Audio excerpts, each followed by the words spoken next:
And welcome back to The Price of Business. I'm your host, Chris Kelso. Next up, I have Tim Oneil, my great buddy and pal from the Real Estate Rat Pack radio show. Tim, how you doing? Oh, man, I'm coming right along. How are you doing, sir? Doing very well, thank you. For all those first-time listeners, this is Tim Oneil with State Farm Insurance. There's everybody else, and then there's State Farm, by the way. Tim, let us know a little bit about who you are and what you do, by the way. I've been doing insurance for almost 25 years. I did 8 or 9 years as a claims adjuster, and then transitioned into the agency role, and all of that time with State Farm. So yeah, I'm an insurance guy through and through, but it involves exposure to a lot of things, a lot of different parts of the economy. We're insurance people. We're said to be an inch deep and a mile wide because we have to know a little bit about a lot. That is true. And let me tell you, insurance impacts everything you do. You have to have it to drive a car.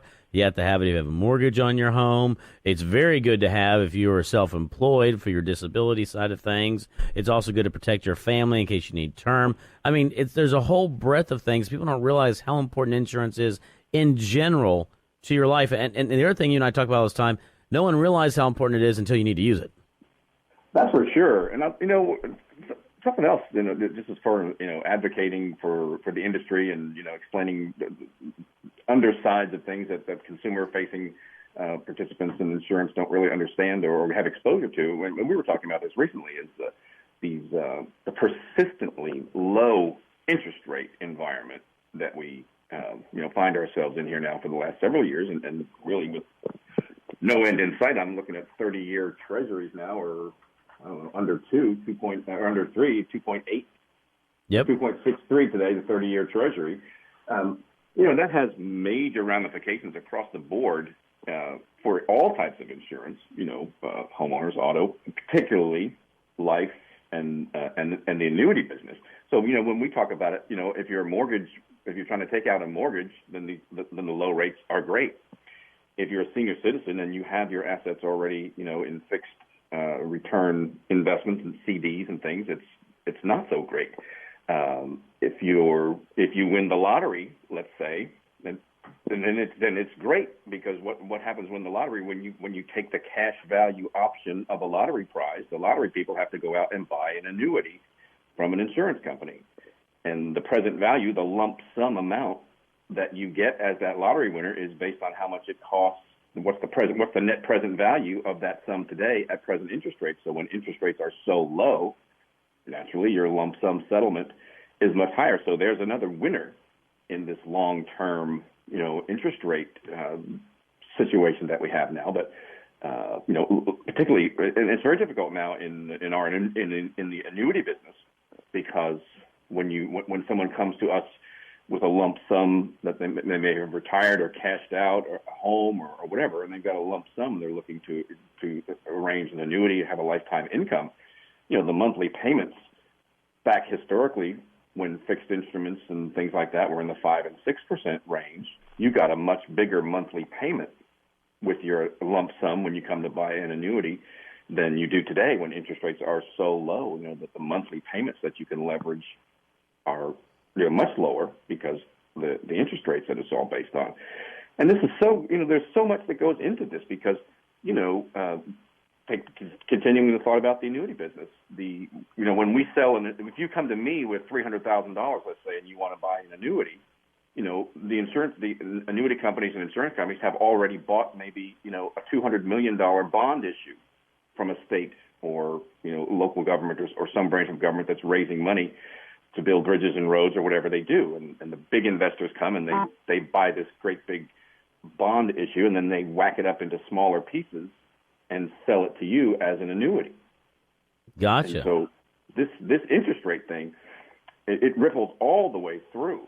And, then pivot to the property casualty side of the insurance business.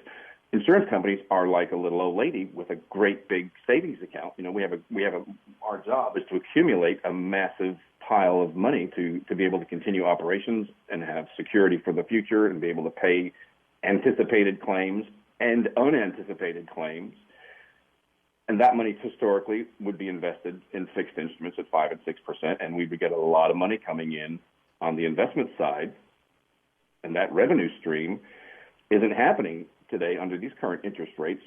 So insurance companies who are typically relied on a big revenue stream coming in from interest on surpluses, it's not happening anymore. And that money has to come from somewhere to continue to finance claims and operations. And so it puts price pressure on the premium side when you don't have enormous amounts of money coming in on the revenue side. So, I'm interested in your perspective on some of that stuff. As a mortgage expert, and you deal with this interest rate environment firsthand every day.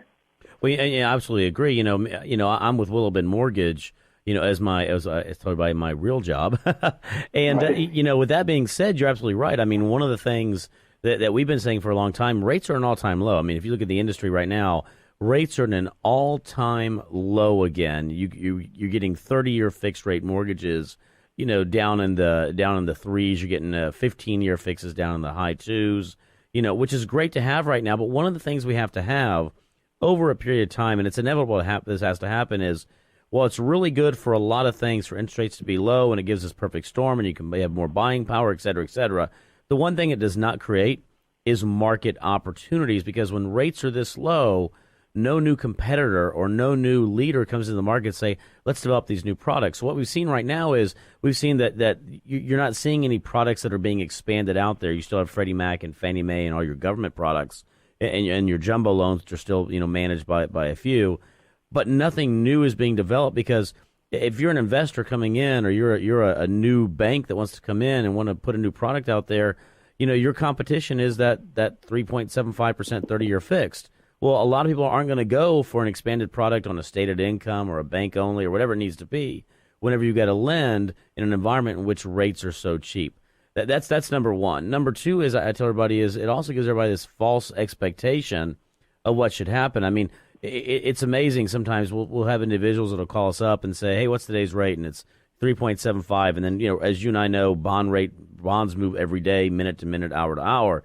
They call me up a week later and say, what's today's rate? And I say, it's a 3.875. And they're freaking out. Oh, my gosh. I cannot believe it. Let me call somebody else and see if I can get a better rate. And it's not me. It's everybody. And it's one of those things, unfortunately, is that, number one, the bond market does move. But also, it's created this sense in the market that the slightest shift, I mean, an eighth of a point, which represents probably about $8 on an average $200,000 loan, is enough to freak people out right now. That they just look at the change in terms of a rate, not necessarily in terms of dollar amount. So one of the things I'm concerned that we've created in this market right now is a little bit of a false hope and false expectation of where rates stand today. And when they start going back up into the fours and the fives and eventually the sixes, which, hopefully will be, 5 years down the road, I talk about real estate sells and insurance sells no matter what. There's no way to get around that.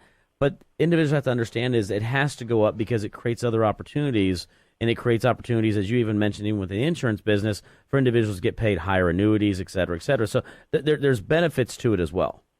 Yeah, winners and losers. It's interesting when you start peeling it back and seeing, whose ox is being gored, as the saying goes. And so some people love it, some people don't. And I'm not an economist by training, but I'm interested to know and hope, that I know the federal government running, enormous current account deficits and being able to finance that at these historically low rates. I mean, what happens if all of a sudden the government is going to try to service this massive debt at new, closer to historic interest rates? I mean, I'm sure the interest on all that debt would be enormous. So I hope that there are people who are experts at that and structuring all this debt with a return to historical interest rates in mind, because I don't think we could service our present debt levels at a 5% rate. Like I said, I'm not an expert, but I'd like to know how that would be possible. Of course, I would venture to say, though, Tim, we have, quote unquote, a lot of experts in Washington, and we still are operating in a deficit. So I'm not sure how much those experts know about things. Whenever we've operated in a deficit for a long time, we have to, and that's probably a conversation for a different day, obviously. But we all know where we stand right here. We're very fortunate still to be in the United States and to be in the most powerful and economically viable country in the world. So I can't complain about that. Sure. Interest rates are interesting topics. You never know what direction the conversation will go. When you start talking about interest rates, we talk from the federal deficit all the way to lottery cash prizes. That is true. But, we are coming up against a break. How can we reach you if you don't mind? Oh, anytime. 281-358-4444.